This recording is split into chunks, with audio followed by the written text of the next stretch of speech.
اعوذ باللہ من الشیطان الرجیم بسم اللہ الرحمن الرحیم نحمدہ ونصلی علی رسولہ الکریم۔ انتہائی قابل احترام سامعین اور مجھ سے اچھے لوگوں، السلام علیکم ورحمۃ اللہ وبرکاتہ۔ آج کا جو موضوع ہے جس پہ بات ہوگی وہ ہے امانت۔ تو امانت بظاہر جو سمجھا جاتا ہے یا بولا جاتا ہے وہ یہ ہے کہ اگر کسی کے پاس کسی نے کچھ اپنا مال رکھا، کوئی زیور، کوئی رقم، کوئی شے اس کے پاس امانت رکھ دی اور وہ جب ڈیمانڈ کرے چاہے تو وہ اس کو واپس کرے اور اس میں خیانت نہ کرے، پورا کا پورا مال اور زیور اس کو واپس کرے، تو یہ ایک عام مفہوم ہے اس کا امانت کا۔ لیکن قرآن پاک میں سورہ احزاب کی آیت نمبر 65 میں یہ کہا گیا ہے کہ اللہ تعالیٰ نے فرمایا کہ میں نے، یعنی مفہوم جو آیت کا یہ ہے کہ میں نے امانت جو تھی وہ پہاڑوں پر، زمین پر اور آسمانوں پر پیش کی، مگر کسی نے نہیں اس امانت کو اٹھایا۔ اس کو انسان نے اٹھا لیا جو کہ ظالم اور جاہل تھا۔ تو اس کے مفسرین نے مختلف باتیں کی اس بارے میں، اس ڈیٹیل میں اس جانا مناسب نہیں چونکہ وقت کم ہے۔ تو گزارش یہ ہے کہ وہ جو اس کا ایک جو مفہوم بنتا ہے یہ ہے کہ جو امانت پیش کی گئی تھی وہ یہ تھی کہ آپ دنیا میں جا کر نیک کام کریں گے، یہ ایک ایگریمنٹ ہے اور اس کی آپ کو جزا ملے گی، اور اگر برے کام کریں گے تو اس کا انجام ٹھیک نہیں ہوگا۔ تو یہ ہم نے اس کو اٹھا لیا اس امانت کو۔ اب اس کے بعد ہم اس کے ساتھ کتنا انصاف کر سکیں یہ ایک دوسری بات ہے۔ پھر سورہ یاسین میں ایک بات کی گئی آیت نمبر 72 میں کہ اس دن جب ہمارے سامنے پیش ہوں گے تو ان کے منہ پر ہم مہریں کر دیں گے، ان کے ہاتھ ہمارے سامنے باتیں کریں گے اور پاؤں گواہی دیں گے جو یہ کرتوت دنیا میں کرتے رہے۔ تو اس میں گزارش یہ ہے کہ جو ہاتھ جب ہمارے خلاف بات کریں گے یا پاؤں گواہی دیں گے تو یہ ہمارے تو نہیں ہے، یہ جسم ہمارا تو نہیں ہے، یہ جسم بھی امانت ہے اللہ کی، یہ زندگی امانت ہے اللہ کی، یہ ہاتھ پاؤں سب کچھ کی امانت۔ میرا جسم نہیں ہے، جب میرا جسم ہی نہیں ہے تو پھر میری مرضی کیسے چلے گی؟ لہذا مرضی اسی کی چلے گی جس نے مجھے یہ جسم امانت اور یہ زندگی بطور امانت عطا فرمائی ہے۔ تو اب اگر اس کو اور آگے دیکھا جائے تو اس سے پھر ظاہر ہوتا ہے کہ جسم کے ساتھ جو بھی چیزیں ہیں وہ سب امانت ہے۔ ہمارے ہاتھ امانت ہے، ہماری آنکھ امانت ہے، ہمارے کان امانت ہیں، یہ سب چیزیں۔ اور سورہ مومن کی آیت نمبر 19 میں یہ کہا گیا، اللہ تعالیٰ فرماتے ہیں کہ ہم تمہاری آنکھوں کی بددیانتی کو بھی جانتے ہیں۔ تو لہذا اس ساری چیزوں سے ظاہر ہوتا ہے کہ جو ہمارا امانت کا مفہوم وہ یہ ہے کہ ہر گناہ جو ہے وہ خیانت ہے۔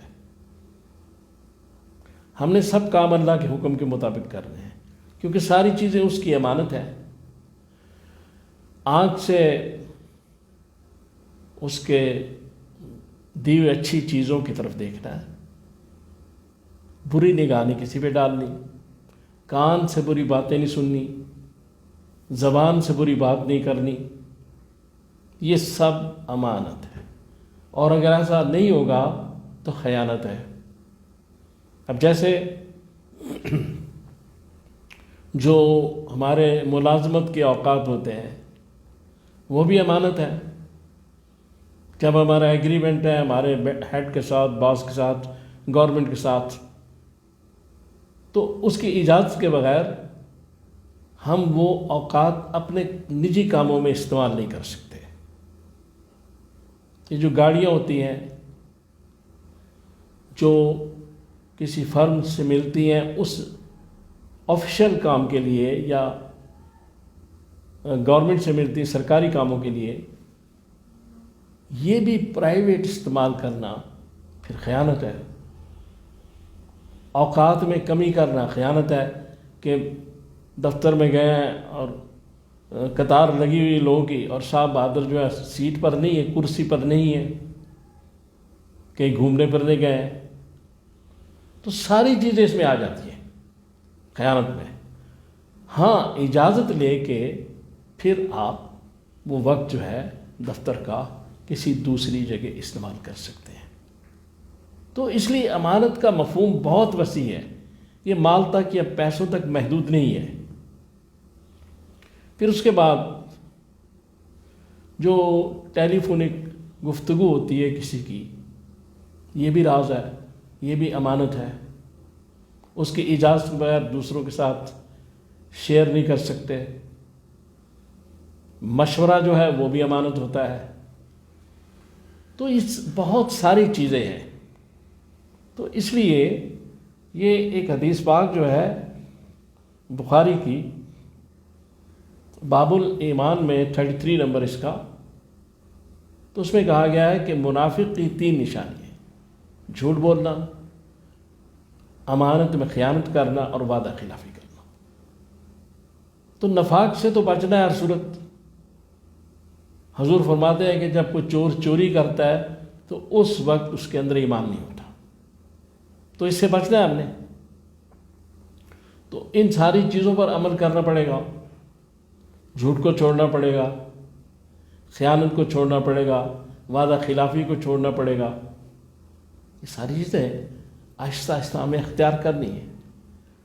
اب اس کا ریوارڈ کیا ہے، اس کا انعام کیا ہے؟ ایک تو انعام آگے ہے، وہاں عاقبت میں اللہ تعالیٰ خوش ہوں گے، راضی ہوں گے۔ اور دوسرا، اس دنیا میں یہ جو بخاری کی ایک حدیث قدسی ہے، اس کا جو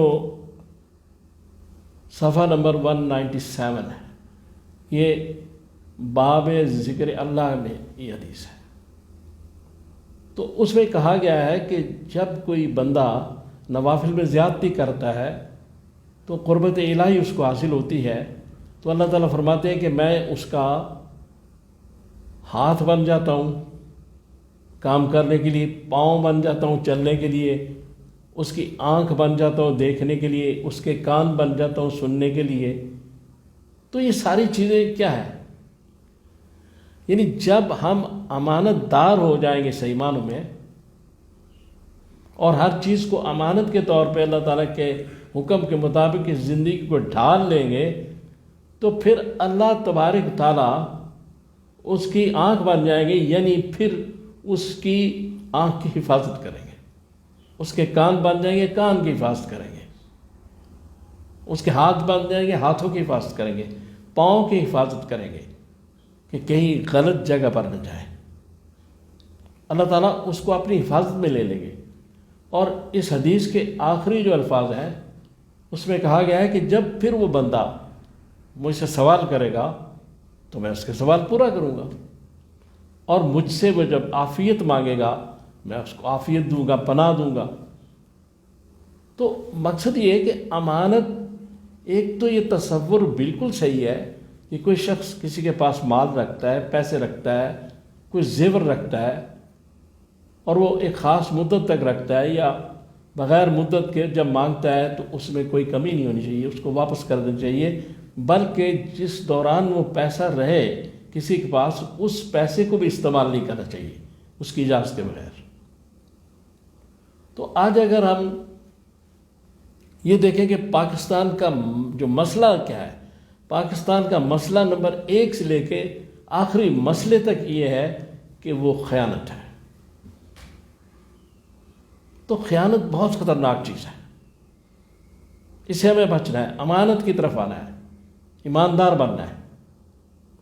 تو اس کے لیے بہت ضروری ہے کہ ہم اللہ اور اس کے رسول کے احکام پر چلیں، ان کی باتوں کو غور سے دل میں جگہ دیں، قرآن اور احادیث کا جو مطالعہ کر سکتے ہیں کریں، نہیں تو دوسروں سے جس سے مل سکتا ہے حاصل کریں، اور اس کے بعد اس کے مطابق اپنی زندگی گزاریں، چونکہ یہ زندگی امانت ہے، یہ جسم امانت ہے۔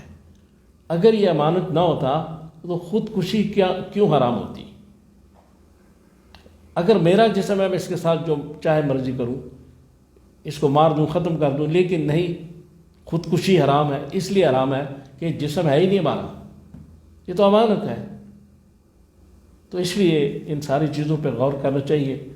اللہ تعالیٰ مجھے اور آپ کو توفیق دے کہ میں نے جو باتیں کی ہیں ہم ان پہ عمل کر سکیں۔ صلی اللہ تعالیٰ علی خیر خلقہ محمد و آلہ و اصحابہ اجمعین برحمتہ۔